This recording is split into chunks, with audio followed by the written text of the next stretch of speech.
शफी जान साहब अगर इजाज़त दें तो मैं ज़रा कोट लखपत मुलाकात का अहवाल इमरान इस्माइल साहब से पहले जान लूँ कि किस तरह से मुलाकात की, किस एजेंडा के तहत मुलाकात की और इस मुलाकात से हासिल क्या हुआ। इमरान इस्माइल साहब। बहुत शुक्रिया नादिया। नादिया, हमारी तो मुसलसल कोशिश ये रही है कि जो असीर हमारे रहनुमा हैं या वर्कर्स हैं, उनके साथ मुलाकातें हमारी होती रहें किसी सूरत, क्योंकि जो लोग जेल में होते हैं उनको इंतज़ार रहता है कि बाहर वाले उनके दोस्त यार, उनके मेहरबान, उनके रिश्तेदार उनको मिलने आएंगे। लेकिन पीटीआई का एक ये खासा रहा है जो बड़ी अफसोसनाक बात है कि जैसे ही कोई अरेस्ट होता है, जेल जाता है, पीटीआई उसको भूल जाती है और कोई लीडरशिप ना उनसे मिलने जाती है, ना सलाह मशवरा होता है। इस वक्त सीनियर तरीन लीडरशिप इमरान खान के बाद अगर पीटीआई में कोई मौजूद है तो वो कोट लखपत जेल के अंदर है मौजूद लोग, और उनसे कोई सलाह मशवरा, कोई उनसे बातचीत, कोई उनसे मिलने जाना, कुछ भी नहीं हो रहा। तो एक एक तो बात ये रही, और हमने तो मुसलसल ये अपना तरीकाकार रखा हुआ है कि चाहे कराची में हूँ, मैं जिस शहर में भी जाता हूँ, मेरी कोशिश होती है कि जहाँ जहाँ जेलों में पाकिस्तान तहरीक इंसाफ के वर्कर्स मौजूद हैं, मैं जाकर उनसे मिलूँ, उनकी मुश्किलात में अगर कोई कमी कर सकता हूँ, कोई उनके घर वालों की कोई मदद कर सकता हूँ, कि उनको वकील देने में कोई मदद कर सकता हूँ, तो मैं अपने तौर से करता हूँ। जाहिर है कि वो बड़ी एजेंडा क्या खबर था नहीं सर? बनती। शाह महमूद कुरैशी साहब से मुलाकात का एजेंडा क्या था? मैं एजेंडा कोई नहीं था। शाह महमूद कुरैशी साहब से मुलाकात या एजाज चौधरी साहब से या मियां महमूद रशीद साहब से, ये मुखलिसतन ये एक ख्वाहिश ये थी कि जाकर मिलें, उनका हाल पूछें और उनको उनसे उनके दिल की सुने और अपने दिल की उनको सुनाएं। उन्होंने भी हमारी हमेशा इस बात की तायीद की है और उनका खुद का भी ख्याल है कि मज़ामती सियासत जो है वो आगे नहीं चल सकती और मुज़ाकरात के ऊपर ही बात हो सकती है।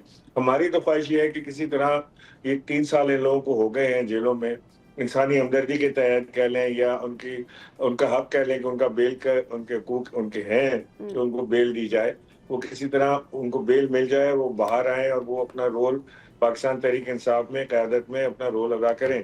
और एक सेन एलिमेंट जिसकी इस वक्त शदीद कमी है पाकिस्तान तहरीक इंसाफ की आला ठीक है। क़यादत में। जैसे आप मैं शुरू में आपसे अर्ज कर रहा था कि ये जो महमूद खान अचकजई हैं, ये पाकिस्तान तहरीक इंसाफ का एक दिन भी हिस्सेदार नहीं रहे।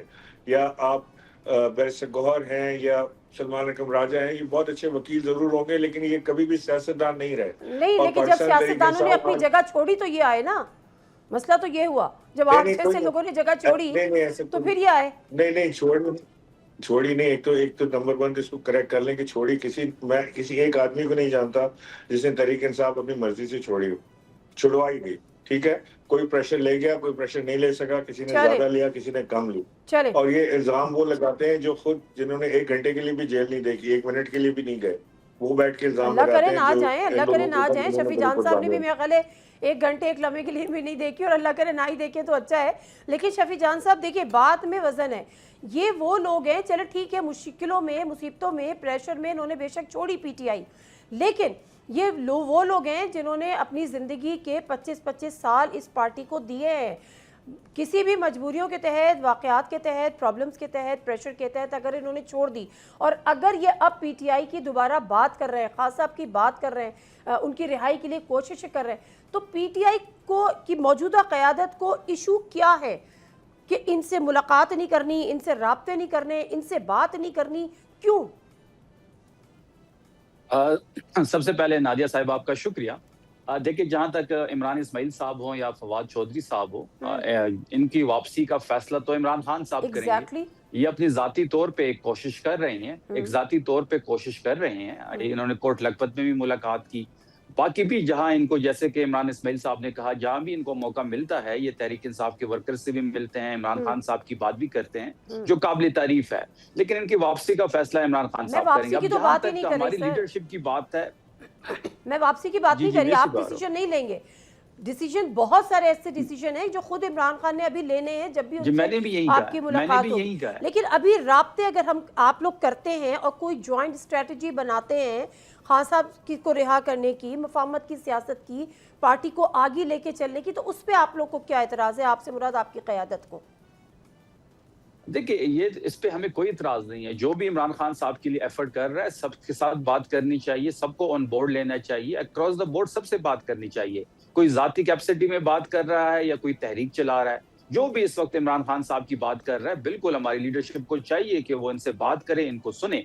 देखिए इस वक्त कोट लखपत में जो हमारे जो सेकंड टीयर लीडरशिप है, वो सिर्फ इमरान खान साहब से वफादारी की सजा काट रहे हैं। बिल्कुल। देखिए इस वक्त हमारे, अगर मैं अपनी हाउस की बात करूं तो ऐसा एमपी आपको कोई नहीं मिलेगा जिसने जेल ना काटी हो। देखिए मुश्किलात हर बंदे पे आई है, हर वर्कर पे आई है। हमारे तो यूनियन कौंसिल का जो वर्कर था उसका घर भी महफूज नहीं रहा, लेकिन इसके बावजूद 3 साल से ये पार्टी और इमरान खान साहब की मकबूलियत आपके सामने है। आपने बाकी पार्टियां देखी होगी कि वो एक प्रेस कॉन्फ्रेंस की मारती है, एक प्रेस कॉन्फ्रेंस में सारी चीजें खत्म हो गई। लेकिन तहरीक इंसाफ वाहिद पार्टी है, इसका वर्कर जो है वो इमरान खान साहब के साथ डटा हुआ है। जितनी मुश्किलात पंजाब में है, सिंध में है, बलोचिस्तान में है, इससे ज्यादा मुश्किलात तो किसी भी सियासी जमातें नहीं देगी। हाँ, खैबर पख्तूनख्वा में हमारी हुकूमत है, यहाँ पे जो है ऐसी कोई सिचुएशन नहीं है, लेकिन बाकी तीनों सूबों में तहरीक इंसाफ के लिए जो हालात है वो नॉर्मल नहीं है। अगर इन हालात में मुझे जो पता भी है, तहरीक इंसाफ की बात करते हैं, देखिए आपकी बात से मैं 100% अग्री करती हूँ, बट द थिंग इज कि जब आपके लीडर्स बात करते हैं, नहीं जी वो तो चले गए थे, जी वो तो छोड़ गए थे। अरे वो चले गए थे, वो जैसे आप खुद कह रहे हैं कि अगर वो आएंगे या उनको खान साहब चाहेंगे लेना तो ये खान साहब का डिसीजन होगा। लेकिन अगर आप लोगों का एजेंडा एक ही है, आप लोगों का गोल एक ही है, तो फिर आपस में इतने फासले क्यों हैं? फिर फवाद चौधरी साहब कहते हैं कि शायद आप लोग इनसिक्योर हो जाते हैं मौजूदा क़यादत। नहीं, हम क्या इनसिक्योर होंगे। इमरान इस्माइल सारी उम्र उन्होंने तहरीक इंसाफ में गुजारी है, इमरान खान साहब के बड़े करीब रहे हैं, और तहरीक इंसाफ का वर्कर जो है वो बड़ा जज्बाती है। इमरान इस्माइल साहब बखूबी इस बात से आगाह भी होंगे।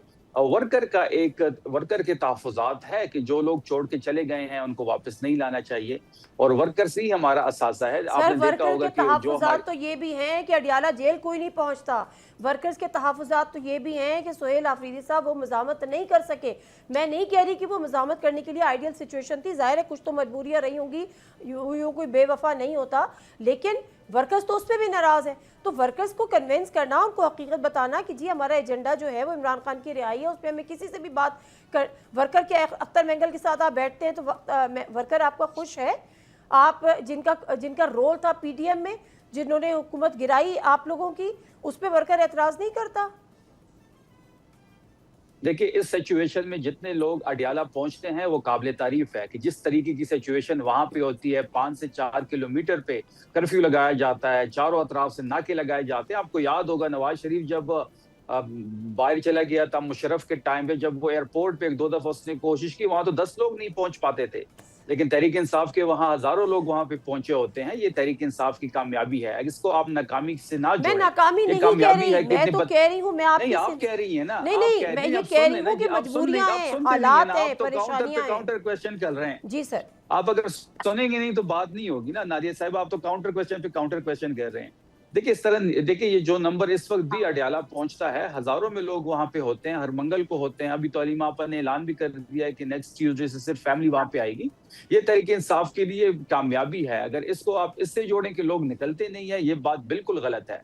देखिए अगर आप अफरीदी साहब की बात कर रहे हैं कि ये और वो मजम्मत के लिए आए थे और मजम्मत जो है वो दिखाई नहीं दे रही, तो अफरीदी साहब ने तो सीधा मैसेज जो थे वो जेल भिजवा दिया था। उन्होंने कह दिया था कि मैं बिल्कुल तैयार हूँ, आप लाएमल दें, अगर आप चाहते हैं कि हम इस्लामाबाद आए, लॉन्ग मार्च करें, हम बिल्कुल तैयार है। वहां से ये मैसेज मिलता है कि आपने जो भी फैसला करना है, आपने चकजई साहब के साथ कंसल्टेशन करनी है। इसी पस मंजर में अफरीदी साहब की उनसे मुलाकात हुई। अब जो भी फैसला चकजई साहब करेंगे, तहरीक इंसाफ, अफरीदी साहब, खैबर पख्तूनख्वा की हुकूमत उनके पीछे खड़ी होगी। सब्सक्राइब करें और बेल दबाएं ताकि कोई खबर रह न जाए।